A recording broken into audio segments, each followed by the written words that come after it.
O mga boss, Tesla tayo ha. Yung ginagawa natin Tesla, repair yung rear bumper, tapos yung repair yung panel. So dito tayo nag-repair. Tinanggal natin to. So okay na to siya kabayan, ikabit na lang natin. Hindi lang natin i-video. Ito pala kabayan, ito yung electric niya dito. Yan. So matanggal-tanggal talaga yan. Okay? Normal lang yan siya. Tesla. So matindi yung yan. 2024 pala to. Kamatay. 2024 model, okay? Card lang yan siya kabayan ha. So, automatic yan. Yung hood, pag ibuksan mo yung hood, pinutin mo lang yung hood. Okay? Ganon, no? Open prank pala yan. Hindi pala hood. Prank din pala ang tawag nito. Close trunk. Yung sa likuran trunk talaga yan.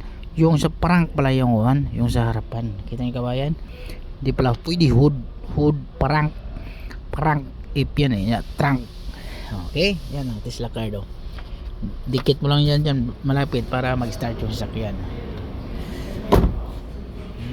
Ano yan Tesla Black 2024 model pala to.